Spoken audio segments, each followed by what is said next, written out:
ಎಲ್ಲರಿಗೂ ನಮಸ್ಕಾರ. ಹರಿದಾಸರಲ್ಲಿ ಬಹಳ ವಿಶಿಷ್ಟವಾದ ವ್ಯಕ್ತಿತ್ವ ಹೊಂದಿದ್ದ ಒಬ್ಬರು ಯೋಗಿ, ಅಪರೋಕ್ಷ ಜ್ಞಾನಿ, ಅನುಭಾವಿ ಅಂದರೆ ಮಿಸ್ಟಿಕ್ ಆಗಿದ್ದಂತಹ ಶ್ರೀ ಮಹಿಪತಿ ದಾಸರ ಬಗ್ಗೆ ಮತ್ತು ಅವರ ಕೃತಿಗಳ ಬಗ್ಗೆ ತಿಳ್ಕೊಂಡು ಅವರ ಕೆಲವೊಂದು ಕೃತಿಗಳಿಗೆ ರಾಗ ಸಂಯೋಜನೆ ಮಾಡಿ ಹಾಡೋಕ್ಕೆ ತುಂಬ ಖುಷಿಯಾಗ್ತಾ ಇದೆ. ಇವತ್ತು ಹರಿದಾಸ ಪರಂಪರೆಯನ್ನು ನಾವು 4 ಘಟ್ಟಗಳಾಗಿ ವಿಂಗಡಿಸಬಹುದು. ಮೊದಲಿಗೆ ಶ್ರೀ ಮಧ್ವಾಚಾರ್ಯರಿಂದ ಆದಿಯಾಗಿ ನರಹರಿ ತೀರ್ಥರು, ಅಚಲಾನಂದ ವಿಠಲ, ಮುದ್ದು ವಿಠಲ, ಸೊಬಗು ವಿಠಲ, ಹೀಗೆ ಸುಮಾರು 60 ಮಂದಿ ದಾಸರುಗಳ ಗುಂಪು ಮೊದಲನೇ ಘಟ್ಟ. ಮುಂದೆ 2ನೇ ಘಟ್ಟದಲ್ಲಿ ಶ್ರೀಪಾದರಾಜರು, ವ್ಯಾಸರಾಜರು, ಪುರಂದರದಾಸರು, ಕನಕದಾಸರು ಆಗಿದ್ದರು. 3ನೇ ಘಟ್ಟದಲ್ಲಿ ವಿಜಯದಾಸರು, ಗೋಪಾಲದಾಸರು, ಮೋಹನದಾಸರು, ಜಗನ್ನಾಥದಾಸರು, ರಾಘವೇಂದ್ರ ತೀರ್ಥರು, ಪ್ರಸನ್ನಾನಂದದಾಸರು. 4ನೇ ಘಟ್ಟದಲ್ಲಿ ಪ್ರಾಣೇಶದಾಸರು, ಗುರು ಪ್ರಾಣೇಶದಾಸರು ಮುಂತಾದವರು. ಈ 4 ಗುಂಪುಗಳಿಗೆ ಸೇರದೆ 2ನೇ ಮತ್ತು 3ನೇ ಘಟ್ಟಗಳಿಗೆ ಕೊಂಡಿಯಾಗಿ ಬಂದವರು ಶ್ರೀ ಮಹಿಪತಿ ದಾಸರು. ಅವರು ಪುರಂದರದಾಸರು ಕಾಲವಾದ ಮೇಲೆ ಬಂದಿದ್ದು. ಪುರಂದರದಾಸರು 1564ರಲ್ಲಿ ಕಾಲವಾದರು. ವಿಜಯದಾಸರು ಬರೋದು 1682 ಆಯಿತು. ಅದರ ಮಧ್ಯ 1611ರಲ್ಲಿ ಇವ್ರ ಜನನ ಆಯಿತು. ಅದಕ್ಕಿಂತ ಮುಂಚೆ ಪುರಂದರದಾಸರು ಕಾಲವಾಗಿ 1 ವರ್ಷಕ್ಕೆ ಅಂದರೆ 1565ರಲ್ಲಿ ರಕ್ಕಸದಂಗಡಿ ಯುದ್ಧ ಆಗಿತ್ತು. ವಿಜಯನಗರದ ಪತನ ಆಗಿತ್ತು. 1600ರಲ್ಲಿ ಈಸ್ಟ್ ಇಂಡಿಯಾ ಕಂಪನಿ ಸ್ಥಾಪನೆ ಆಗೋಗಿತ್ತು. ನೀವು ನೋಡಿದ್ರೆ ಸಮಾಜದಲ್ಲಿ ತುಂಬ ಬದಲಾವಣೆಗಳಾಗ್ತಾ ಇತ್ತು. ಅವಾಗ ತತ್ವಜ್ಞಾನ, ರಾಜನೀತಿ, ವೈಜ್ಞಾನಿಕತೆ ಈ ಎಲ್ಲ ಮನೋಭಾವಗಳಲ್ಲಿ ಬದಲಾವಣೆ ಇತ್ತು. ಅಷ್ಟರ ಮಧ್ಯೆ ಸಮಾಜದಲ್ಲಿ ಹರಿದಾಸ ಪರಂಪರೆ ಒಂದು ಅಂತರಗಂಗೆಯಾಗಿ, ಗುಪ್ತಗಾಮಿನಿಯಾಗಿ ಹರಿತಾ ಇತ್ತು. ಆ ಅಂತರಗಂಗೆಯನ್ನು ಮೇಲ್ ತಂದು ಹರಿಯುವ ಹಾಗೆ ಮಾಡಿದ್ದು ಶ್ರೀ ಮಹಿಪತಿ ದಾಸರು ಅಂತ ಹೇಳಿದ್ರೆ ತಪ್ಪಾಗಲಾರದು. ಅವರ ಜೀವನ ಚರಿತ್ರೆಯನ್ನು ನೋಡ್ಕೊಳ್ಬೋಣ. ಅವರ ಮನೆತನದವರು ಬಾಗಲಕೋಟೆಯ ಕಾತವಟೆ ವಂಶದವರು. ಅವರ ಅಜ್ಜ ಶ್ರೀ ರಂಗಭಟ್ಟರು, ತಂದೆ ಕೋನೇರಿ ರಾಯರು, ತಾಯಿ ಲಕ್ಷ್ಮೀಬಾಯಿ ಅಂತ ಕೆಲವೆಡೆ ಇದೆ, ಸರಸ್ವತಿಬಾಯಿ ಅಂತ ಕೆಲವೆಡೆ ಉಲ್ಲೇಖ ಇದೆ. ಅವರ ವಂಶಸ್ಥರು ಬೇರೆ ಬೇರೆ ಕಡೆ ವಲಸೆ ಹೋಗಿ ನೆಲೆಸಿದ್ರು ಅಂತ ಗೊತ್ತಾಗುತ್ತೆ. ಕಾಥೇವಾಡ, ಕಾಕೋಟೆ, ಬಾಗಲಕೋಟೆ, ಐಗಳಿ, ಬಿಜಾಪುರ ಇಲ್ಲೆಲ್ಲ ನೆಲೆಸಿದ್ರು. 1611ರಲ್ಲಿ ಇವರ ಜನನ ಆಯಿತು. ಇವರಿಗೊಬ್ಬರು ಅಣ್ಣ ಇದ್ರು, ಗುರುರಾಯರು ಅಂತ. ಇವರ ಮನೆತನದ ಗುರುಗಳು ಕೊಲ್ಹಾರದ ಶ್ರೀ ಪ್ರಹ್ಲಾದ ಕೃಷ್ಣಾಚಾರ್ಯರು, ಉತ್ತರಾದಿ ಮಠದವರು. ಅವರ ಬಳಿ ಇದ್ದು ಭಾಗವತ, ರಾಮಾಯಣ, ಮಹಾಭಾರತ, ಮಧ್ವ ಸಿದ್ಧಾಂತದ ಗ್ರಂಥಗಳು, ವ್ಯಾಕರಣ, ಛಂದಸ್ಸು ಮತ್ತು ಆಗಿನವರೆಗೆ ಬಂದಿದ್ದ ಹರಿದಾಸರ ಹಲವಾರು ಕೃತಿಗಳನ್ನು ಓದಿ ಅಧ್ಯಯನ ಮಾಡಿದರು. ಇವರ ಉಪನಯನ ಸಂದರ್ಭದಲ್ಲಿ ಕೃಷ್ಣಾಚಾರ್ಯರು ಇವ್ರದ್ದೊಂದು ಅದ್ಭುತವಾದ ಜಾತಕ, ಇವರು ರಾಜಕೀಯದಲ್ಲಿ ದೊಡ್ಡ ಪದವಿಯನ್ನು ಏರ್ತಾರೆ, ಹಾಗೆ ಯೋಗಿನೂ ಆಗ್ತಾರೆ ಅಂತ ಹೇಳಿರ್ತಾರೆ. ಮುಂದೆ ತಿರುಮಲಾಂಬ ಅಥವಾ ತಿಮ್ಮವ್ವ ಅನ್ನೋರ ಜೊತೆ ಇವರ ವಿವಾಹವಾಗುತ್ತೆ. ರಾಯರಿಗೆ ಕನ್ನಡ, ಸಂಸ್ಕೃತ, ಮರಾಠಿ, ಉರ್ದು, ಪರ್ಷಿಯನ್, ತೆಲುಗು ಈ ಥರ ಬೇರೆ ಬೇರೆ ಭಾಷೆಗಳಲ್ಲಿ ಪಾಂಡಿತ್ಯವಿರುತ್ತೆ. ನಾನು ಹೇಳ್ದಂಗೆ ಬಿಜಾಪುರದ ಭಾಗದಲ್ಲಿ ಅವಾಗ ತುಂಬ ಬದಲಾವಣೆಗಳಾಗ್ತಾ ಇತ್ತು. ಆದಿಲ್ ಶಾಹನ ಒಂದು ಆಳ್ವಿಕೆ ನಡೀತಾ ಇತ್ತು. ಅಲ್ಲಿ ಹಿಂದೂ ಮುಸ್ಲಿಮರೆಲ್ಲರೂ ಅನ್ಯೋನ್ಯವಾಗಿ ಬದುಕ್ತಾ ಇದ್ರು ಅಂತಲೇ ಹೇಳ್ಬೋದು. ಇವರು ಉರ್ದುವಿನಲ್ಲಿ ಹಿಂದೂ ಗ್ರಂಥಗಳ ಪ್ರವಚನ ಮಾಡ್ತಾ ಇದ್ರು. ತುಂಬ ಪ್ರಶಂಸೆ ಪಟ್ಟಿದ್ರು ಮುಸಲ್ಮಾನರು ಕೂಡ. ಹೀಗೆ ಒಂದಿನ ಪ್ರವಚನ ನೀಡಬೇಕಾದ್ರೆ ಆದಿಲ್ ಶಾಹನ ದಿವಾನ ಖವಾಸ ಖಾನ ಅನ್ನೋನು ಇವನ ಹತ್ರ, ಮಹಿಪತಿ ರಾಯರ ಹತ್ರ ಬಂದು ಅವರ ಪ್ರಶಂಸೆ ವ್ಯಕ್ತಪಡಿಸ್ತಾರೆ. ಹಾಗೆ ಅವರ ಸ್ನೇಹ ಮುಂದುವರಿಯುತ್ತೆ. ಒಮ್ಮೆ ಖವಾಸ್ ಖಾನನಿಗೆ ಲೆಕ್ಕಪತ್ರದಲ್ಲಿ ತೊಂದರೆ ಆದಾಗ ಅದನ್ನು ಮಹಿಪತಿ ರಾಯರು ಕ್ಷಣ ಮಾತ್ರದಲ್ಲಿ ಬಗೆಹರಿಸಿ ರಾಜನ ಮೆಚ್ಚುಗೆಗೂ ಪಾತ್ರರಾಗ್ತಾರೆ. ಮುಂದೆ ಕೋಶಾಧಿಕಾರಿಯಾಗಿ ದರ್ಬಾರಲ್ಲಿ ನೇಮಕಗೊಳ್ತಾರೆ. ಬಿಜಾಪುರ ಸುತ್ತಮುತ್ತಲಿನ ಕೆರೆಕಟ್ಟೆಗಳ ನಿರ್ಮಾಣ, ಅಭಿವೃದ್ಧಿ ಕಾರ್ಯಗಳಲ್ಲಿ ಇವರ ಪಾತ್ರ ಇತ್ತು ಅಂತ ಗೊತ್ತಾಗುತ್ತೆ. ಹೀಗೆ ರಾಜಕೀಯದಲ್ಲಿ ಉನ್ನತ ಸ್ಥಾನದಲ್ಲಿ ಇದ್ದವರು. ಹಾಗೆ ರಾಜಕೀಯ ಪಥದಲ್ಲಿ ಹೋಗ್ತಿದ್ದವರು ಯೋಗ ಮಾರ್ಗ ಮತ್ತು ಭಕ್ತಿ ಮಾರ್ಗದಲ್ಲಿ ಬರಬೇಕು ಅಂತ ಇದ್ರೆ ಏನಾರೋ ಒಂದು ಘಟನೆ ನಡೆದೇ ಇರುತ್ತೆ ಅಂತ ನಾವು ಭಾವಿಸ್ಬೋದು. ಆ ಕಥೆಗಳ ನಿಖರತೆ ಗೊತ್ತಿಲ್ಲ, ಆದರೆ ಆ ಪರಿವರ್ತನೆ ಪಥ ಹಿಡಿದಿದ್ದಂತೂ ಸತ್ಯ. ಬಿಜಾಪುರದಲ್ಲಿ ಸೂಫಿ ಪಂಥದ ನಂಟಿತ್ತು. ಆ ಊರಲ್ಲಿ ಶಹನಾಂಗ ಅಥವಾ ಶಹನುಂಗ ಮತ್ತು ಶಹನುಂಗಿ ಅಂತ ಅಣ್ಣ ತಂಗಿಯರಿದ್ರು. ಅವರು ಜ್ಞಾನಿಗಳಾಗಿದ್ದರು, ಆದರೆ ಅವರು ಬದುಕೋ ರೀತಿ ಸ್ವಲ್ಪ ವಿಚಿತ್ರವಾಗಿತ್ತು. ಅವರು ಜನರಿಂದ ದೂರನೇ ಇದ್ದರು ಸ್ವಲ್ಪ. ಒಂದಿನ ಮಹಿಪತಿ ರಾಯರು ಹಾದು ಹೋಗ್ಬೇಕಾದ್ರೆ ಶಹನುಂಗ ಅವ್ರನ್ನ ಕರೆದು ಅವರ ರಾಜಮುದ್ರಿಕೆಯನ್ನು ಕೊಡಕ್ಕೆ ಹೇಳ್ತಾನೆ. ಇವರು ಸಜ್ಜನರು ಪಾಪ ಏನೋ ಕೇಳ್ತಾ ಇದ್ದಾರೆ ಅಂತ ಕೊಡ್ತಾರೆ ರಾಜಮುದ್ರಿಕೆ. ಅದನ್ನ ನೋಡಿ ಒಂದು ಕಂದಕಕ್ಕೆ ಎಸ್ಬಿಡ್ತಾನೆ. ಅವಾಗ ಇವರು ಗಾಬರಿಯಿಂದ, ಯಾಕಂದ್ರೆ ಅದು ರಾಜಮುದ್ರಿಕೆ, ಅದು ರಾಜಮುದ್ರಿಕೆ ಇದ್ರೇನೆ ಅವರಿಗೆ ರಾಜನ ಹತ್ರ ಬಿಡೋದು, ಒಡನಾಟ ಆಗೋದು, ಆಮೇಲೆ ಕೆಲಸ ಕಾರ್ಯಗಳಿಗೆ ಅದು ID ಕಾರ್ಡ್ ಇದ್ದಂಗೆ, ಸ್ಪೆಷಲ್ ಪರ್ಮಿಷನ್ ಇದ್ದಂಗೆ. ಅದನ್ನೇ ಅವ್ನು ಕಂದಕಕ್ಕೆ ಹಾಕ್ಬಿಟ್ನಲ್ಲ ಅಂತ ಇವರು ಬೇಸರಗೊಂಡು ದಯವಿಟ್ಟು ಅದನ್ನ ವಾಪಸ್ ಕೊಡು ಅಂತ ಕೇಳಿದಾಗ ಅವನು ತಂಗಿಗೆ ಹೇಳ್ತಾನೆ, ಅಲ್ಲಿ ತಗೊಂಬ ರಾಜಮುದ್ರಿಕೆಯನ್ನು. ಅವಳು ಶಹನುಂಗಿ ಆ ಕಂದಕಕ್ಕೆ ಹಾರಿ ಒಂದು ರಾಜಮುದ್ರಿಕೆ ತರೋ ಬದಲು ಕೈ ತುಂಬ ರಾಜಮುದ್ರಿಕೆಗಳನ್ನ ತರ್ತಾಳೆ. ಎಲ್ಲ ಒಂದೇ ತರ ಇರುತ್ತೆ ನೋಡಕ್ಕೆ. ಇವರು ಮಹಿಪತಿ ರಾಯರಿಗೆ ಆಶ್ಚರ್ಯ, ಇದ್ರಲ್ಲಿ ನಂದು ಯಾವುದು ರಾಜಮುದ್ರಿಕೆ, ದಯವಿಟ್ಟು ಹೇಳಿ ವಾಪಸ್ ಕೊಡಿ ನನಗೆ ಅಂತ ಕೇಳ್ತಾರೆ. ಅವರು ಮಹಿಪತಿ ರಾಯರ ರಾಜಮುದ್ರಿಕೆಯನ್ನ ಹಿಂದಿರುಗಿಸ್ತಾರೆ. ಒಂದ್ ಮಾತು ಹೇಳ್ತಾರೆ ಅವಾಗ, ಮೌತ್ ಕಾ ಘಾಣ್ ಹೇ ಇದೆ, ಇಲ್ಲಿ ಊರಲ್ಲಿ ಸಾವಿನ ವಾಸನೆ ಇದೆ, ನೀನು ಇಲ್ಲಿ ಇರಬಾರ್ದು, ನಿನ್ನ ಪಥನೇ ಬೇರೆ ಇದೆ ಅಂತ ಹೇಳ್ತಾರೆ. ಅದೇ ವಿಷಯ ಅವರಿಗೆ ತುಂಬಾ ತಲೆಯಲ್ಲಿ ಕೊರಿತಾ ಇರುತ್ತೆ. ಮುಂದೆ ಅವರ ಭೇಟಿ ಆಗತ್ತೆ, ಶಹನುಂಗ ಮತ್ತೆ ಮಹಿಪತಿ ರಾಯರ ಭೇಟಿ ಆಗತ್ತೆ. ಅವರು ಶಹನುಂಗನನ್ನೇ ಗುರುಗಳಾಗಿ ಸ್ವೀಕಾರ ಮಾಡಕ್ಕೆ ಹೊರಟಿರ್ತಾರೆ. ಆದ್ರೆ ಅವ್ರು ಹೇಳ್ತಾರೆ, ನಾನು ನಿನ್ನ ಗುರುಗಳಲ್ಲ, ನಾನು ಸೂಫಿ ಪಂಥದವನು, ನಿನ್ನ ಗುರುಗಳು ಸಾರವಾಡದಲ್ಲಿ ಭಾಸ್ಕರ ಸ್ವಾಮಿಗಳು ಅಂತ ಇದ್ದಾರೆ, ಅವ್ರ ಹತ್ರ ಹೋಗಿ ಆಶ್ರಯ ಪಡಿ ಅಂತ ಹೇಳ್ತಾರೆ. ಅವ್ರು ಹಾಗೆ ಅದನ್ನ ಆ ಮಾತನ್ನ ಕೇಳಿ ಮನೆಗೆ ಬಂದು ಹೆಂಡತಿ ಹತ್ರ ಹೇಳ್ತಾರೆ, ನಾವು ಸಾರವಾಡಕ್ಕೆ ಹೋಗ್ಬೇಕಾಗಿದೆ ಅಂತ. ರಾಜಕೀಯಕ್ಕೆಲ್ಲ ನಿವೃತ್ತಿ ಕೊಟ್ಟು ಸಾರವಾಡಕ್ಕೆ ಹೋಗ್ಬೇಕು ಅಂತ ನಿರ್ಧಾರ ಮಾಡ್ತಾರೆ. ಅದಕ್ಕೂ ಮುಂಚೆನೆ ಅವರ ಪತ್ನಿ ತಿಮ್ಮವ್ವ 4-6 ಬಾರಿ ಸಾರವಾಡಕ್ಕೆ ಹೋಗಿ ಭಾಸ್ಕರ ಸ್ವಾಮಿಗಳ ದರ್ಶನ ಪಡೆದಿರ್ತಾರೆ. ಭಾಸ್ಕರ ಸ್ವಾಮಿಗಳು ಹೇಳಿರ್ತಾರೆ, ನೀವು ಸದ್ಯದಲ್ಲೇ ದಂಪತಿಗಳ ಸಮೇತರಾಗಿ ಬರ್ತೀರಾ ಅಂತ. ಆದ್ರೆ ತಿಮ್ಮವ್ವನಿಗೆ ಅದರಲ್ಲಿ ನಂಬಿಕೆ ಇರಲಿಲ್ಲ. ಯಾಕಂದ್ರೆ ಮಹಿಪತಿ ರಾಯರು ರಾಜಕೀಯದ ಒಂದು ಗೋಜಿನಲ್ಲಿರ್ತಾರೆ, ಯಾಕೆ ಅವರು ನನ್ನ ಜೊತೆ ಇಲ್ಲಿ ಬರ್ತಾರೆ ಅಂತ ಅವ್ರು ಅದನ್ನ ಪರಿಗಣಿಸಿರ್ಲಿಲ್ಲ. ಆದ್ರೆ ಅವತ್ತೊಂದು ದಿನ ಮಹಿಪತಿ ರಾಯರೇ ಬಂದು ಸಾರವಾಡಕ್ಕೆ ಹೊರಡಬೇಕು ಅಂತ ಹೇಳಿದಾಗ ಇವರು ಆಶ್ಚರ್ಯ ಪಡ್ತಾರೆ, ಖುಷಿನೂ ಪಡ್ತಾರೆ. ಹಾಗೆ ಭಾಸ್ಕರ ಸ್ವಾಮಿಗಳ ಹತ್ರ ಹೋಗ್ತಾರೆ. ದಂಪತಿಗಳು ಸಂತಾನದ ಅಪೇಕ್ಷೆಯಲ್ಲಿ ಇರ್ತಾರೆ. ಭಾಸ್ಕರ ಸ್ವಾಮಿಗಳ ಹತ್ರ ಅವ್ರ ಕಷ್ಟ ಕಾರ್ಪಣ್ಯಗಳನ್ನೆಲ್ಲ ಹೇಳ್ಕೊಂತಾರೆ. ಸ್ವಾಮಿಗಳು ಆಶೀರ್ವಾದ ಮಾಡ್ತಾರೆ, ನಿಮಗೆ 2 ಗಂಡು ಮಕ್ಕಳಾಗ್ತಾರೆ, ಒಬ್ಬ ಶಾಸ್ತ್ರದಲ್ಲಿ ಮುಂದೆ ಹೋಗ್ತಾನೆ, ಇನ್ನೊಬ್ಬ ಶಸ್ತ್ರದಲ್ಲಿ ಮುಂದೆ ಹೋಗ್ತಾನೆ ಅಂತ. ಹಾಗೆ ಆಗತ್ತೆ. ಒಬ್ಬ ಮಗ ದೇವರಾಯ ಅಂತ, ಅವನು ರಾಜಕೀಯದಲ್ಲೇ ಮುಂದೆ ಹೋಗ್ತಾನೆ. ಅವನು ದೇಸಾಯಿಗಳ ಮನೆಯಲ್ಲಿ ಬೆಳೆದು ಮುಂದೆ ರಾಜಕೀಯದಲ್ಲೇ ಪ್ರಸಿದ್ಧನಾಗ್ತಾನೆ. ಡೋಣಿ ಶಿವಾಜಿ ಅಂತ ಅವರಿಗೆ ಕರೀತಾ ಇದ್ರು. ಇನ್ನೊಬ್ಬ ಮಗ ಕೃಷ್ಣ ರಾಯ ಅಂತ, ಅವನು ಶಾಸ್ತ್ರದಲ್ಲೇ ಮುಂದುವರಿತಾನೆ, ಪಾಠ ಪ್ರವಚನಗಳನ್ನೇ ಮಾಡ್ಕೊಂಡು ಮುಂದುವರಿತಾನೆ. ಅವರು ಮುಂದೆ ದಾಸರಾಗ್ತಾರೆ, ಕೃಷ್ಣದಾಸರು ಅಂತ.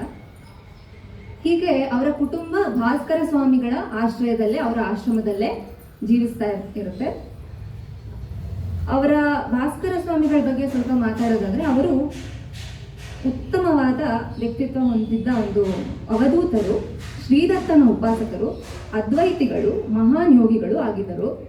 ಅವರ ಆಶ್ರಮದಲ್ಲಿ ಹರಿಕತೆ, ಪ್ರವಚನ, ದತ್ತಾತ್ರೇಯನ ಪೂಜೆ ಎಲ್ಲ ನಡೀತಾ ಇತ್ತು. ಮುಂದಿನ ಹಂತದಲ್ಲಿ ರಾಯರು ಭಾಸ್ಕರ ಸ್ವಾಮಿಗಳಿಂದ ಮಂತ್ರೋಪದೇಶ ಪಡಿತಾರೆ, ಯೋಗ ಮಾರ್ಗದಲ್ಲಿ ದೀಕ್ಷೆ ಪಡಿತಾರೆ. ನಾವು ರಾಯರ ಗುರುಗಳನ್ನ ಒಮ್ಮೆ ನೋಡಿದ್ರೆ, ಮೊದಲು ಕೃಷ್ಣಾಚಾರ್ಯರ ಬಳಿ ಮಧ್ವ ಸಿದ್ಧಾಂತ ಎಲ್ಲ ಕಲಿತರು. ಆಮೇಲೆ ಶಹನುಂಗ ಅವರ ಗುರುಗಳಾದ ಭಾಸ್ಕರ ಸ್ವಾಮಿಗಳಿದ್ದ ದಾರಿಯನ್ನ ತೋರಿಸ್ತಾರೆ. ಭಾಸ್ಕರ ಸ್ವಾಮಿಗಳು ಯೋಗ ಮಾರ್ಗದ ದಾರಿಯನ್ನ ತೋರಿಸ್ತಾರೆ. ಆ ಯೋಗ ಮಾರ್ಗದಲ್ಲಿ ಮುಂದುವರೆದು ಭಗವತ್ ಅನುಭೂತಿ ಪಡೆಯಕ್ಕೆ ಶ್ರೀ ಮಧ್ವಾಚಾರ್ಯರ ಕೃಪೆ ಬೇಕೇ ಬೇಕು ಅಂತ ನಂಬಿದವರು ಮಹಿಪತಿ ರಾಯರು. ಅಂದ್ರೆ ಪ್ರಾಣದೇವರ 3ನೇ ಅವತಾರ ಮಧ್ವಾಚಾರ್ಯರು. ಪ್ರಾಣದೇವರ ಉಪಾಸನ ಮಾಡಿ ಅವರ ಅನುಗ್ರಹವಾದರೆ ಮಾತ್ರ ಶ್ರೀಹರಿಯ ಅನುಗ್ರಹವಾಗುತ್ತದೆ ಅಂತ ನಂಬಿದವರು ಮಹಿಪತಿ ರಾಯರು. ಅವರು ಅದ್ವೈತಿಗಳು, ಅವರ ಗುರುಗಳು ಅದ್ವೈತಿಗಳು. ಆದರೆ ಅವ್ರ ಮಧ್ಯ ಆ ಥರ ಏನೂ ಭೇದ ಭಾವ ಇರಲಿಲ್ಲ. ಆಗ ಪ್ರಚಾರದಲ್ಲಿದ್ದ ನಾಥ ಪಂಥ, ಸೂಫಿ ಪಂಥ, ಅವಧೂತ ಪಂಥ, ಶುದ್ಧಾದ್ವೈತ ಪಂಥ, ಶೈವ ಪಂಥ, ವಿಶಿಷ್ಟಾದ್ವೈತ ಪಂಥ, ಇವೆಲ್ಲದರ ಗೊಂದಲದಲ್ಲಿ ಬೀಳದೆ ಯೋಗ ಸಾಧನೆಯನ್ನೇ ಕಠೋರವಾಗಿ ಮಾಡಿ ಅವರು ನಂಬಿದ ಶ್ರೀಹರಿಯ ಬಿಂಬರೂಪದ ದರ್ಶನಕ್ಕೆ ಶ್ರಮಿಸಿದವರು ಮಹಿಪತಿ ರಾಯರು. ಆ ಬಿಂಬರೂಪ ದರ್ಶನ ಆಗಕ್ಕೆ 12 ವರ್ಷಗಳ ಕಠಿಣ ಸಾಧನೆ ಬೇಕು ಅಂತ ಅವ್ರ ಗುರುಗಳು ಹೇಳಿದ್ರು. ಆದ್ರೆ ಇವರಿಗೆ 11 ತಿಂಗಳಲ್ಲೇ ಆ ಬಿಂಬರೂಪ ಸಾಕ್ಷಾತ್ಕಾರ ಆಯಿತು ಅಂತ ಹೇಳ್ಕೊಂಡಿದ್ದಾರೆ. ಅವರು ಮಾಡಿದ ಯೋಗ ಸಾಧನೆ ಬಗ್ಗೆ ಒಂದು ಸ್ವಲ್ಪ ಮಾತಾಡ್ತೀನಿ. ಅವರು ಸಾಧಿಸಿದ್ದು ಹಠಯೋಗ ಮತ್ತು ಭಕ್ತಿ ಮಾರ್ಗದ ಒಂದು ಸಾಧನೆ. ಹಠಯೋಗದಲ್ಲಿ ಒಳಗಿನ ಚಕ್ರಗಳನ್ನು ಸಕ್ರಿಯಗೊಳಿಸಿ ಪ್ರಾಣಶಕ್ತಿಯನ್ನು ಹರಿಸುವುದು ಒಂದು ಕ್ರಿಯೆ ಇದೆ. ಸರ್ಪರೂಪಿ ಕುಂಡಲಿನಿ ಶಕ್ತಿಯನ್ನು ಜಾಗೃತಗೊಳಿಸಿ ಷಟ್ಚಕ್ರ ಅಂದರೆ ಮೂಲಾಧಾರ, ಸ್ವಾಧಿಷ್ಠಾನ, ಮಣಿಪುರ, ಅನಾಹತ, ವಿಶುದ್ಧಿ, ಆಜ್ಞಾ ಈ ಷಟ್ಚಕ್ರಗಳನ್ನು ಭೇದಿಸಿ ಸುಷುಮ್ನಾ ನಾಡಿ ಅಂದರೆ ತುದಿಯಲ್ಲಿರುತ್ತೆ, ಇಲ್ಲಿ ಸುಷುಮ್ನಾ ನಾಡಿಯ ತುದಿಯಲ್ಲಿರುವ ಸಹಸ್ರಾರ ಚಕ್ರನ ಸೇರಬೇಕು. ಅದು ಆತ್ಮ ಸಾಕ್ಷಾತ್ಕಾರವಾಗುವ ರೀತಿ ಯೋಗಿಗಳಿಗೆ. ಇದನ್ನ ಅವರು ಸಾಧಿಸಿದ್ರು. ಅವರ ಒಂದು ಕೀರ್ತನೆಯಲ್ಲಿ ಹೇಳ್ತಾರೆ, ನೋಡು ಮನವೇ ನಿನ್ನೊಳಾಡುವ ಹಂಸವ ಇಡಾ ಪಿಂಗಳ ಮಧ್ಯೆ ನಾಡಿಬಿಡಿದು ಅಂತ. ಹೀಗೆ ಯೋಗ ಸಾಧನೆ ಮಾಡಿ ಕಠೋರವಾಗಿ ಮನೋದಾರ್ಢ್ಯತೆಯನ್ನ ಇವರು ಹೊಂದಿದ್ದರು. ಅವರಿಗೆ ಉನ್ಮನಿ ಭಾವ ಬಂದಿತ್ತು, ಅಂದ್ರೆ ಮನಸ್ಸನ್ನ ಸ್ಥಗಿತಗೊಳಿಸಿ ಅಂತರಾತ್ಮದಿಂದ ಚಿಂತನೆ ಮಾಡುವ ಒಂದು ಅನುಭೂತಿ. ಈ ಅನುಭವ ಅವರಿಗಾಗಿತ್ತು. ಹೀಗೆ ಯೋಗ ಸಾಧನೆ ಮಾಡಿ ಅವರಿಗೆ ಬಿಂಬಾಪರೋಕ್ಷ ಅನುಭೂತಿ ಆಗಿತ್ತು. ಹಾಗಂದ್ರೆ ಭಗವಂತನ ಸಮೀಪದಲ್ಲಿದ್ದು ಸುಖವನ್ನ ಅನುಭವಿಸುವ ಒಂದು ಜೀವನ ಸ್ಥಿತಿ ಇದು ಅವರಿಗೆ ಲಭಿಸಿತ್ತು. ಅವರಿಗಾದ ಈ ಬಿಂಬ ಸಾಕ್ಷಾತ್ಕಾರವನ್ನ ವರ್ಣಿಸಿ ಅಂತರಂಗದ ನೋಟವನ್ನ ತಿಳಿಗನ್ನಡದಲ್ಲಿ ದಾಸ ಸಾಹಿತ್ಯದಲ್ಲಿ ಇಷ್ಟು ಹೇರಳವಾಗಿ ಇಷ್ಟು ಸಂಖ್ಯೆಯಲ್ಲಿ ಕೃತಿ ರಚಿಸಿದ್ದು ಇವರೊಬ್ಬರೇ ಅಂತ ಹೇಳಿದ್ರೆ ಪ್ರಾಯಶಃ ತಪ್ಪಾಗಲಾರದು. ಒಬ್ಬರು ದೊಡ್ಡ ದಾರ್ಶನಿಕರಾಗಿದ್ರು. ಒಂದು ರಚನೆಯಲ್ಲಿ ಹೇಳ್ತಾರೆ, ಅಂತರಂಗದಲ್ಲಿ ಅನಾಹತ ನಾದವಿದೆ, ಅಲ್ಲಿ ಅನಾಹತವೆಂಬ ಧ್ವನಿ ವಾದ್ಯವಿದೆ, ಅಲ್ಲಿ ಓಂಕಾರ ಕೇಳಿಸ್ತಾ ಇದೆ, ಶ್ರುತಿಲಯ ಬದ್ಧವಾಗಿದೆ ಅದು ಅಂತ ವರ್ಣಿಸಿದ್ದಾರೆ. ಆ ಆನಂದ ಬ್ರಹ್ಮದಳು ಮುಳುಗಿದ್ರೆ ಪ್ರಪಂಚದ ಯಾವ ಕಷ್ಟ ಕಾರ್ಪಣ್ಯಗಳು ಕಾಣಿಸ್ತಾ ಇಲ್ಲ, ಕೇಳಿಸ್ತಾ ಇಲ್ಲ ಅಂತ ವರ್ಣನೆ ಮಾಡಿದ್ದಾರೆ. ಹೀಗೆ ಇವರನ್ನ ಬೇರೆ ದಾಸರಿಗಿಂತ ಭಿನ್ನವಾಗಿ ಎನಿಸೋದು ಈ ಆತ್ಮಾಭಿವ್ಯಕ್ತಿಯ ರಚನೆಗಳು. ಸುಮಾರು ರಚನೆಗಳಲ್ಲಿ ಇದನ್ನು ಅವರು ತೋಡ್ಕೊಂಡಿದ್ದಾರೆ. ಹಾಗೆ ಅದಲ್ಲದೆ ಅವರು ಬೇರೆ ದಾಸರ ಥರ ತಾರತಮ್ಯ ಪ್ರಕಾರವಾಗಿ ಗಣಪತಿ, ಸರಸ್ವತಿ, ಲಕ್ಷ್ಮಿ, ಶ್ರೀಹರಿ, ದತ್ತಾತ್ರೇಯ ಇದರ ದೇವತಾ ಸ್ತುತಿಗಳು, ಸದ್ಗುರು ಸ್ಮರಣೆ, ದಶಾವತಾರ ಸ್ತುತಿ, ಅಂತರಂಗ ನಿವೇದನೆ, ನೀತಿಬೋಧ, ತತ್ವಬೋಧ, ಕೃಷ್ಣಲೀಲೆ, ಮಂಗಳಕೃತಿ, ಲಾವಣಿ, ಕೊರವಂಜಿ ಪದ, ಬೆಡಗಿನ ಕೀರ್ತನೆಗಳು, ಕೋಲಾಟ, ಸುಗ್ಗಿ ಪದ ಇವೆಲ್ಲವನ್ನು ರಚಿಸಿದ್ದಾರೆ. ಹಾಡು ರಚನೆ ಅವರ ವೃತ್ತಿನೂ ಅಲ್ಲ, ಪ್ರವೃತ್ತಿನೂ ಅಲ್ಲ. ಅವರು ತಮಗಾದ ಅನುಭವವನ್ನ ಜನಕ್ಕೆ ಹೇಳಕ್ಕೆ ಸಾಧನವಾಗಿ ಬಳಸಿದ್ರಷ್ಟೇ. ಆದರೂ ಅವರ ರಚನೆಗಳಲ್ಲಿ ಛಂದಸ್ಸು, ಆದ್ಯಂತ ಪ್ರಾಸ, ವಿಶೇಷ ಪದಗಳ ಬಳಕೆ, ಮಣಿಪ್ರವಾಳಗಳನ್ನು ಕಾಣಬಹುದು. ಒಂದು ರಚನೆಯಲ್ಲಿ ಹೇಳ್ತಾರೆ, ತಿಳಿದು ನೋಡು ಶ್ರೀ ಗುರು ಕೃಪೆಯಿಂದ ಹುವ ಖುದಾಕ ಬಂದ ಮಹಿಪತಿಗಾಯಿತು ಆನಂದ ಹರಿಮಣ ಗೋವಿಂದ ಅಂತ. ಇದರಲ್ಲಿ ಕನ್ನಡ, ಉರ್ದು, ಮರಾಠಿ 3 ಭಾಷೆಗಳನ್ನು ಸೇರಿಸಿ ಒಂದು ಮಣಿಪ್ರವಾಳವನ್ನು ಮಾಡಿದ್ದಾರೆ. ಬಹುಶಃ ಈ ಥರ ಮಾಡಿದವರು ಇವರೇ ಒಬ್ಬರು ದಾಸರು ಅಂತ ಅನಿಸುತ್ತೆ ಎಲ್ಲ ದಾಸರುಗಳಲ್ಲಿ. ಇವರ ಬಹಳ ಕೃತಿಗಳು ಲಭ್ಯವಿದೆ. 800ಕ್ಕೂ ಮೀರಿದ ಹಾಡುಗಳು ದೊರೆತಿದೆ. ಕನ್ನಡದಲ್ಲಿ 620, ಮರಾಠಿಲಿ 43, ಹಿಂದಿಲಿ 18, ಬಹುಭಾಷಾ 5, ಕನ್ನಡ ಸ್ತೋತ್ರ 12, ಆರತಿಗಳು 25, ಮರಾಠಿ ಆರತಿ 30 ಇವೆಲ್ಲ ದೊರೆತಿದೆ. ಯಾವ್ದು ಆರಿಸ್ಕೊಳ್ಬೇಕು, ಯಾವುದಕ್ಕೆ ರಾಗ ಸಂಯೋಜನೆ ಮಾಡಬೇಕು ಅಂತ ಗೊತ್ತಾಗಿಲ್ಲ. ಅಷ್ಟೊಂದು ರಚನೆಗಳು ಲಭ್ಯವಿದೆ. ಅದರಲ್ಲಿ ನಾನು ಒಂದು 6 ಆಯ್ಕೊಂಡಿದ್ದೀನಿ. ಕೆಲವೊಂದಕ್ಕೆ ನೋಡಿದ ತಕ್ಷಣ ಇದೇ ರಾಗ ಹಾಕಬೇಕು ಅಂತ ಅನ್ನಿಸ್ತಿತ್ತು, ಆದರೆ ತಾಳಕ್ಕೆ ಹೊಂದ್ತಾ ಇರಲಿಲ್ಲ. ಆದರೂ ಒಂದು ಪ್ರಯತ್ನ ಮಾಡಿದ್ದೇನೆ. ಮೊದಲನೇದಾಗಿ ಬಾರಯ್ಯ ಭಕ್ತವತ್ಸಲ ಅಂತ ಒಂದು ರಚನೆಯನ್ನು ಮಾಡ್ತೀನಿ. ಇದು ರಾಗಮಾಲಿಕೆಯಲ್ಲಿದೆ. ಹಂಸಧ್ವನಿ, ಹಿಂದೋಳ, ಸಿಂಧು ಭೈರವಿ, ರೀತಿಗೌಳ, ಏಕತಾಳ.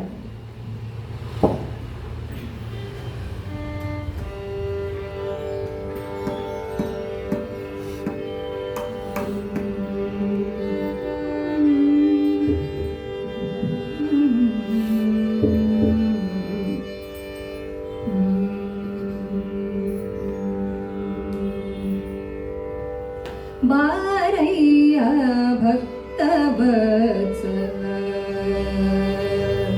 ಬಾರಯ್ಯ ಭಕ್ತವತ್ಸಲ, ಬಾರೋ ಶ್ರೀಹರಿ ಗೋಪಾಲ,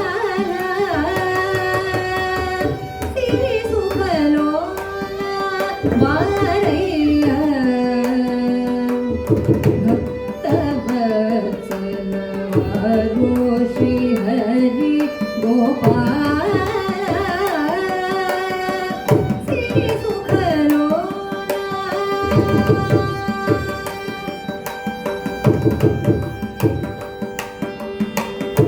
ಸಮಗಾಯನ ಪ್ರಿಯ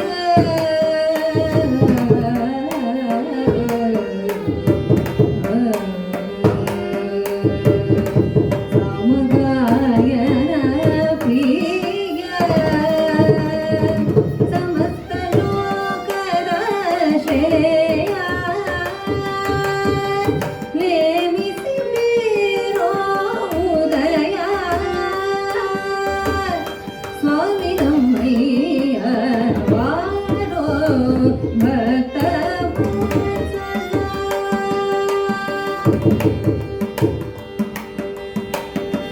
ಅನಾಥರು ಮೂಲ ಮುನಿ ಜನ ಪ್ರತಿಪಾಲ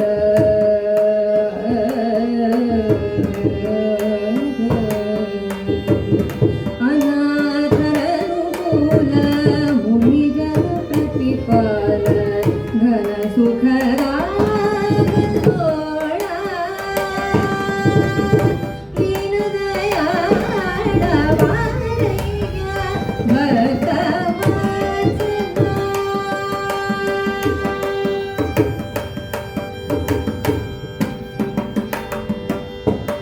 ಮನ ಮಂದಿರದೊಳು ಆಗಿ ಬಾಳು ದೀನ ಮಹಿಪತಿಗಳು ಘನವಾಗಿ ಕೇಳು ಮನ ಮಂದಿರದೊಳು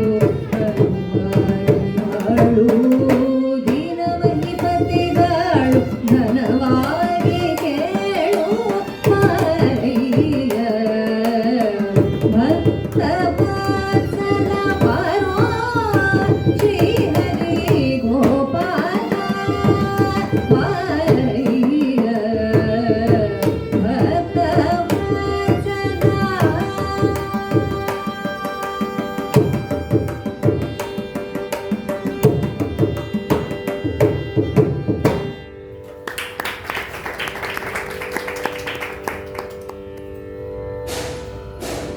ಮುಂದೆ ಒಂದು ದಶಾವತಾರದ ರಚನೆ ಹಾಡ್ತೀನಿ. ಇದರಲ್ಲಿ ದಶಾವತಾರದ ಎಲ್ಲ ಪ್ರಸಂಗವನ್ನ ಹೇಳಿ ದೇವರಿಗೆ ಕೇಳ್ತಾ ಇದ್ದಾರೆ, ನೀನ್ ಯಾರು ಅಂತ. ಇಷ್ಟೆಲ್ಲ ಅವತಾರವನ್ನ ಎತ್ತಿ ನಮ್ಮನ್ನು ಉದ್ಧರಿಸಕ್ಕೆ ಬಂದವನು ನೀನ್ ಯಾರು ಅಂತ ಕೇಳ್ತಾ ಇದ್ದಾರೆ. ಇದನ್ನ ಹಮೀರ್ ಕಲ್ಯಾಣಿ ರಾಗದಲ್ಲಿ ಸಂಯೋಜಿಸಿದ್ದೀನಿ. ಆದಿತಾಳ.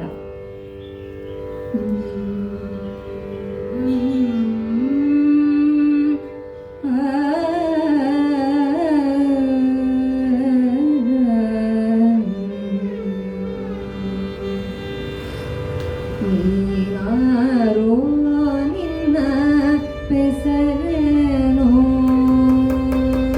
ನೀನಾರೋ ನಿನ್ನ ಹೆಸರೇನೋ,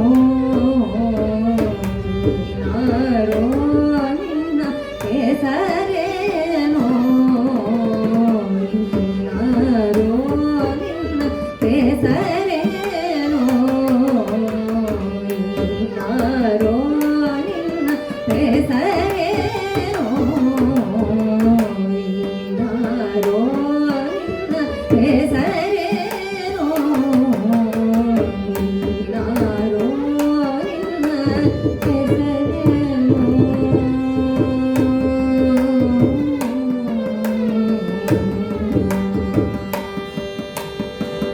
ನಿಗಮವನೆ ತಂದುಡು ಜಗದೊಳಗೆ ನಗವ ಬೆನ್ನಿಲಿ ತಾಳಿದವನಿನಾರೋ, ಜಗವ ಕತ್ತೊಯ್ದ ಸೂರನ ನೀ ಕೊಂದು ಬಗೆದು ತರಣದೊಲಿದವನಿನಾರೋ, ನೀನಾರೋ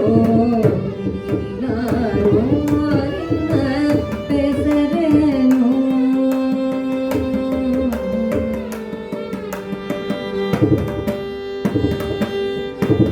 ಧರಣಿ ಮುರಳಿಯನೆ ಮಾಡಿ ಹಿರಿಯಳ ಶಿರ ಹರಿಗಡಿದವನಾರೋ,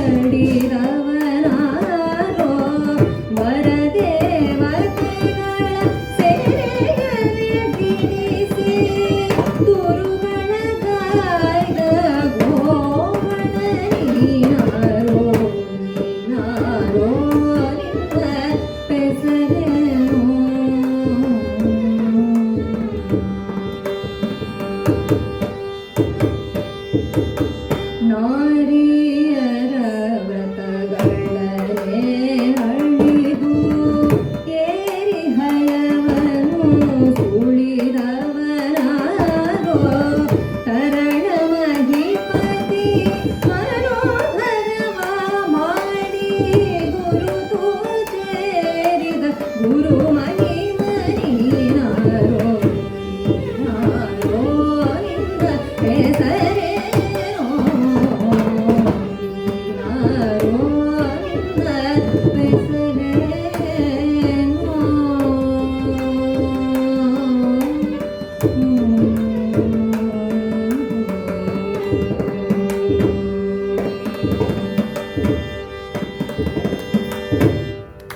ಅವರು ಹರಿದಾಸರು ಅಂದಮೇಲೆ ಹರಿಭಕ್ತರಲ್ಲಿ ಅವರ ಮೇಲೆ ಒಲವಿದ್ದೇ ಇರುತ್ತೆ.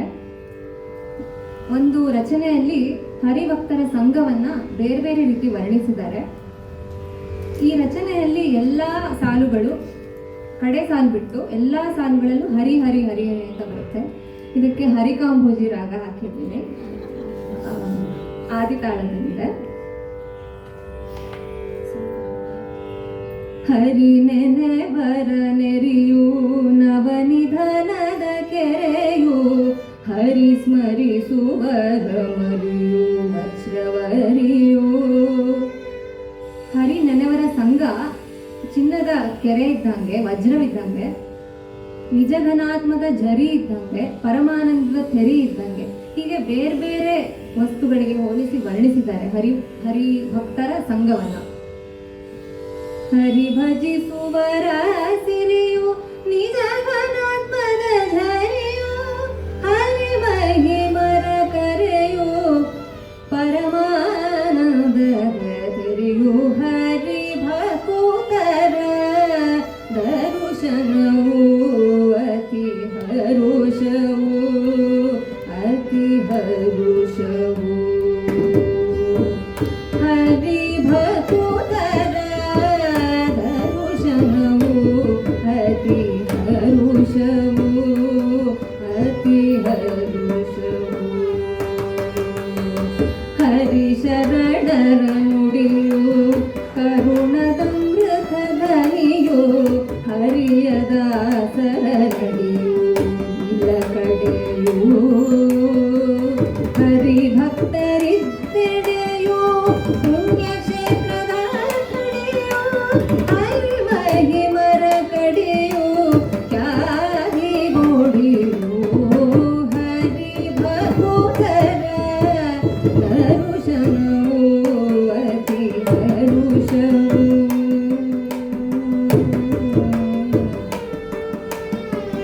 ಹರಿ ಭಕ್ತರ ಸಂಗ ಸ್ನಾನ ಗಂಗಾ ತುಂಗ ಹರಿ ಮಹಿಮರ ಅಂಗ ಆತ್ಮರಂಗ ಹರಿ ಪರಮಾನಂದ ಗುರು ಕರುಣಾ ಕೃಪಾಂಗ ತರಣ ಮಹಿಪತಿ ಭವ ಭಯದ ಭಂಗ ಹರಿ ಭಕುತರ ದರುಶನವು ಅತಿ ಹರುಷವು ಅತಿ ಹರುಷವು.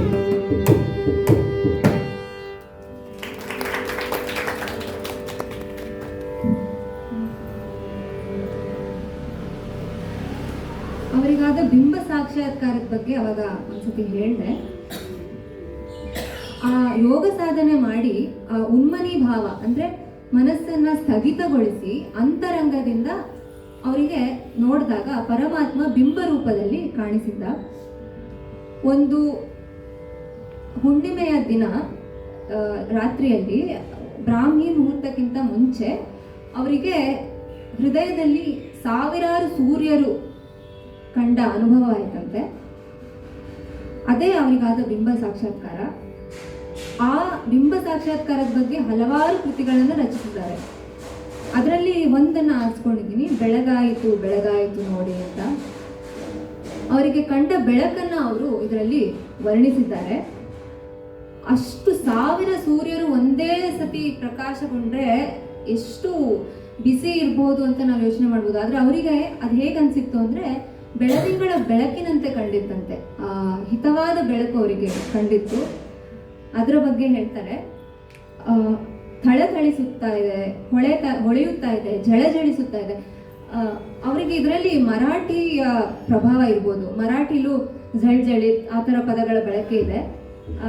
ಅದರಿಂದ ಪ್ರಭಾವ ಹೊಂದಿರ್ಬೋದು, ಅಥವಾ ಅವರಿಗಾದ ಅನುಭವವನ್ನು ಒತ್ತಿ ಹೇಳೋದಕ್ಕೆ ಈ ಥರ ದ್ವಿರುಕ್ತಿ ಬಳಸಿರ್ಬೋದು. ಅವರು ಥಳಥಳಿಸ್ತಾ ಇದೆ, ಝಳಝಳಿಸ್ತಾ ಇದೆ, ಆಮೇಲೆ ಮಳೆ ಮಿಂಚಿನ ಕಳೆ ಕಾಂತಿ ಥರ ಇದೆ, ಮಿಂಚು ಹೊಡೆಯೋ ಥರ ಬಂದು ಹೋಗ್ತಾ ಇದೆ ಆ ಬೆಳಕು. ಮತ್ತು ಆ ಬೆಳಕು ಬೆಳಗಿನ ಬೆಳಕು ರಾತ್ರಿ ಬೆಳಕು ಅಂತ ಗೊತ್ತಾಗ್ತಾ ಇಲ್ಲ, ಅಷ್ಟು ವಿಚಿತ್ರವಾಗಿದೆ. ಮತ್ತು ಒಳಗೂ ಬೆಳಕು ಹೊರಗೂ ಬೆಳಕು, ಎಲ್ಲ ಕಡೆ ಬೆಳಕಿದೆ. ಈಗ ನಾವು ಬಿಸಿಲಲ್ಲಿ ಕಣ್ಣು ಮುಚ್ಕೊಂಡ್ರೆ ಏನೋ ಬೆಳಕು ಕಾಣುತ್ತಲ್ಲ, ಆ ಥರ ಬೆಳಕಲ್ಲ ಅವರಿಗೆ ಕಂಡಿದ್ದು. ಅವರು ಇಂದ್ರಿಯಗಳನ್ನೆಲ್ಲ ನಿಷ್ಕ್ರಿಯಗೊಳಿಸಿ ಆ ಉನ್ಮನಿ ಭಾವಕ್ಕೆ ಹೋದಾಗ ಕಂಡಂಥ ಬೆಳಕಿದು. ಅದನ್ನ ಹೇಗೆ ವರ್ಣಿಸ್ಲಿ ಅಂತಾನೆ ಇಷ್ಟೊಂದೆಲ್ಲ ವರ್ಣಿಸ್ಬಿಟ್ಟಿದ್ದಾರೆ. ಇದನ್ನ ಅರ್ಥ ಮಾಡ್ಕೊಳಕ್ಕಾಗದೇ ಇರೋ ಮರುಳರಿಗೆ, ಅನುಮಾನಿಗಳಿಗೆ ಇದನ್ನ ಹೇಗೆ ಹೇಳಲಿ ಅಂತ ಹೇಳ್ತಾ ಇದ್ದಾರೆ. ಅವರಿಗೆ ಇದಾಗಿದ್ದು ಗುರುಕೃಪೆಯಿಂದ ಅಂತಾನು ಹೇಳ್ಕೊಂಡಿದ್ದಾರೆ. ಒಟ್ಟಿನಲ್ಲಿ ತಿಮಿರಾಂಧ ಅಂದ್ರೆ ಕತ್ತಲೆಯನ್ನ ಕಳೆದು ಅವರಿಗೆ ಈ ಬೆಳಕಿನ ದರ್ಶನ ಆಗಿ ಅವರಿಗೆ ಜೀವನ ಸಾರ್ಥಕ ಆಯಿತು ಅಂತ ಹೇಳ್ಕೊಂಡಿದ್ದಾರೆ. ಇದು ನೋಡಿದ ತಕ್ಷಣ ಇದೇ ರಾಗ ಹಾಕಬೇಕು ಅಂತ ನನಗೆ ಅನ್ನಿಸ್ತು. ರಾಗದ ಹೆಸರು ಆಮೇಲೆ ಹೇಳ್ತೀನಿ. ಸ್ವಲ್ಪ ಆಲಾಪನೆ ಮತ್ತೆ ಸ್ವರ ಹಾಕ್ತೀನಿ.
ಜಾಗದ ಹೆಸರು ಗೊತ್ತಾಯ್ತಾ?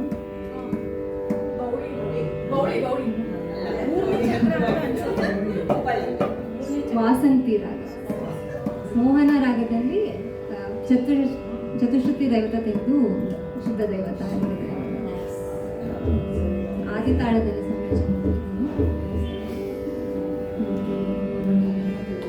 ಬೆಳಗಾಯಿತು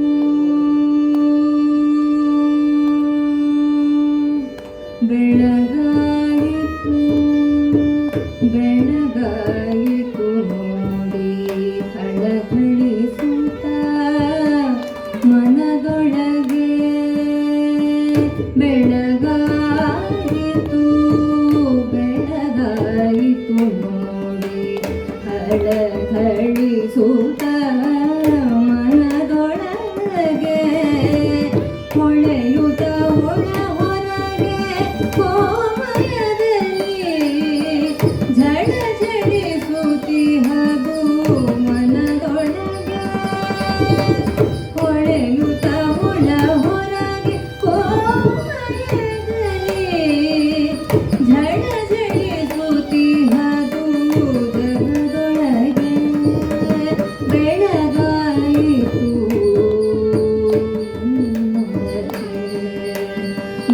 ಬೆಳಗಾಯಿತು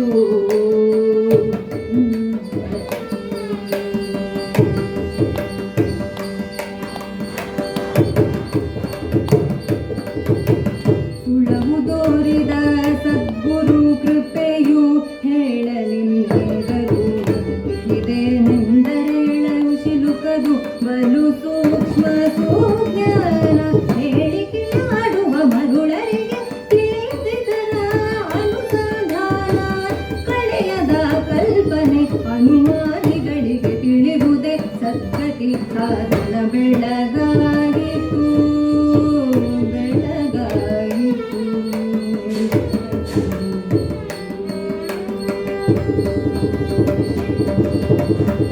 ಬೆಳಗಿ ಬೆಳಗು ಬೆರೆದವನತ್ತ ಕುಲಕೋಟಿಗಳು ಧನ್ಯ ಮಳೆ ಮಿಂಚಿನ ಕಳೆ ಕಾಂತಿಗಳಿಡುತ್ತ ತೋರಿದ ಸದ್ಗುರು ಪುಣ್ಯ ಹೊಳೆಯ ಮುಖ್ಯವಾಕ್ಯದನುಭವದಂತೆಂದಳು ಬೆಳಕು ಪೂರ್ಣ ಬೆಳಗು ಬೈಗಿಲ್ಲದ ಬೆಳಗಿನ ಪ್ರಭೆ ತಿಳಿದವ ಮೂಲೋಕದೊಳಗೆ ಮಾನ್ಯ ಬೆಳಗಾಯಿತು ಬೆಳಗಾಯಿತು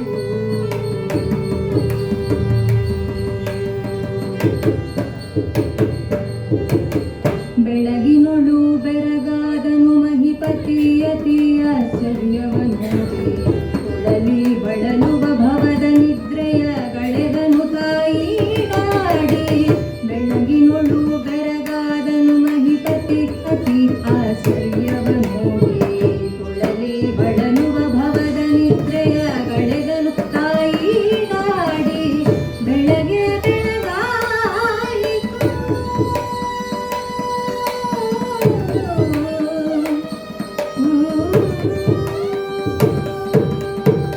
ಬೆಳಗ್ಗೆ ಬೆಳಗಾಯಿತು ಘನ ಗುರುದಯ ಮನಗಳು ನಿಜವಳ ಮೂಡಿ ಬೀಳುವ ತಿಮಿರಾಂಧದ ಭವಪಾಶವ ಕಳೆದನು ಸದ್ಗುರು ಪಾದವ ಕೂಡಿ ಬೆಳಗಾಯಿತು ಬೆಳಗಾಯಿತು ನೋಡಿ ಥಳಥಳಿಸುತ್ತ ಮನದೊಳಗೆ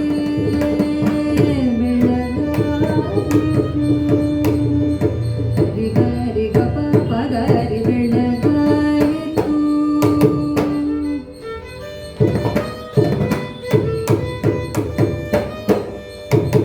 ಪದ ಸದಾ ಪದ ಪಗರಿ ಗಪದ ಪಾಪ ಗಪ ಗರಿ ಗರಿ ಸರಿ ರೇ ಗರಿ ಗಪದ ಗಪ ಗರಿ ಸರಿ ಬೆಳಗಾಯಿತು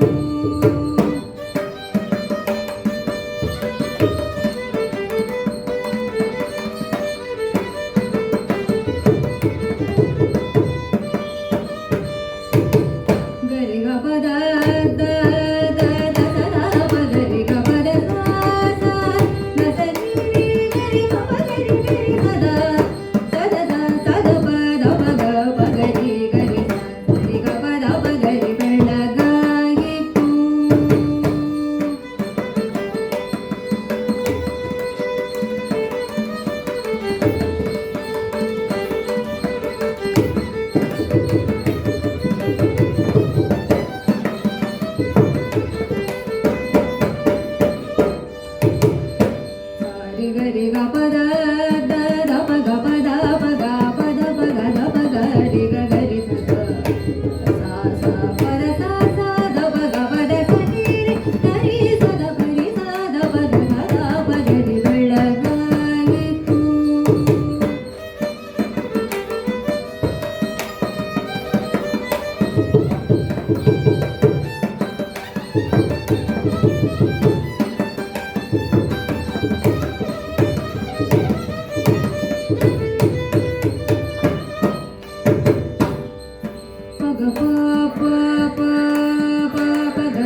ಮುಂದೆ ಕೃಷ್ಣನ ಮೇಲಿನ ಒಂದು ರಚನೆಯನ್ನು ಹಾಡ್ತೀನಿ.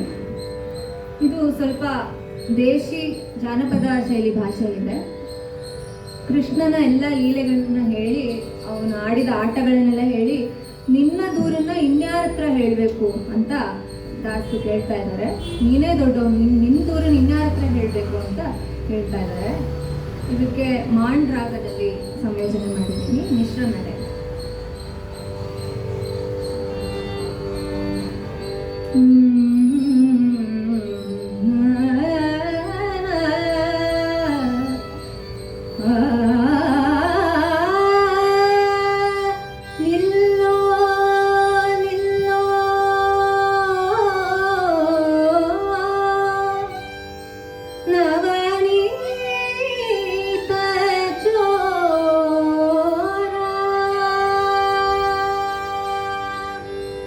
ನಿಲ್ಲೋ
ರಚನೆಗಳನ್ನು ರಚಿಸಿದ್ದಾರೆ ದಾಸರು.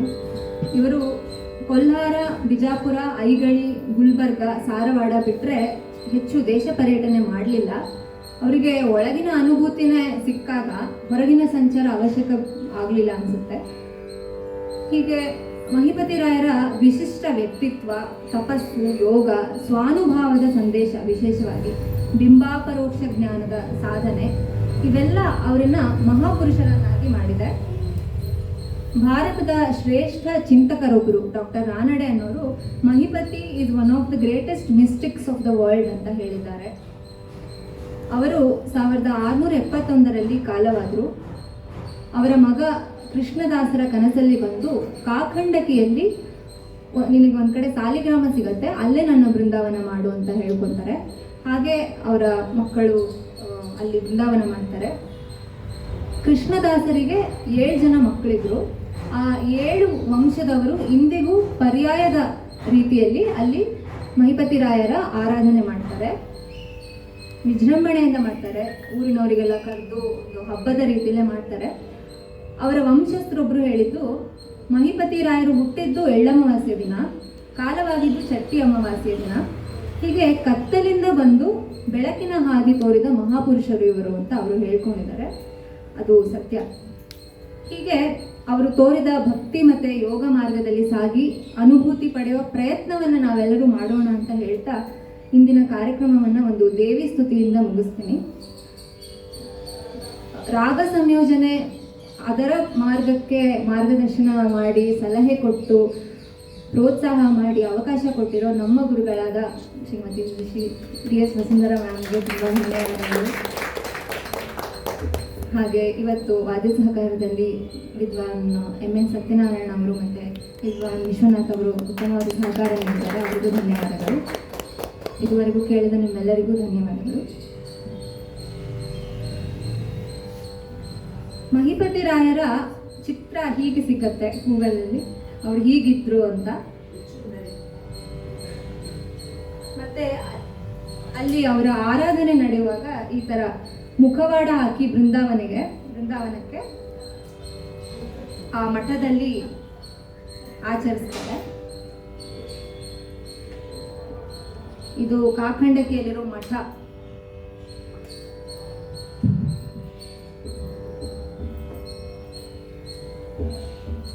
ಕಡೆದಾಗಿ ದೇವಿ ಸ್ತುತಿ ಅಭೇರಿ ರಾಗ ಆದಿತಾಳದಲ್ಲಿ ಸಂಯೋಜನೆ ಮಾಡಿದ್ದೇನೆ.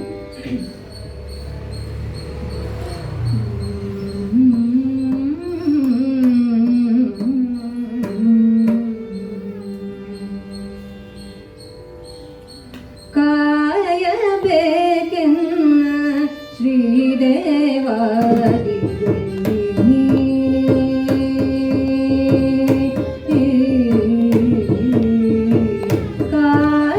ಕಾಯಬೇಕೆನ್ನ ಶ್ರೀದೇವ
ಘನ ಸುಖದಾಯಿನಿ ದೀನ ಉದ್ಧಾರಿಣಿ ಮುನಿ ಜನ ಶಿಖಾಮಣಿ ನೀನೆ ಶ್ರೀಲಕ್ಷ್ಮಿಣಿ ಭಾಗ್ಯಾಂತರ ವ್ಯಾಪಿಣಿ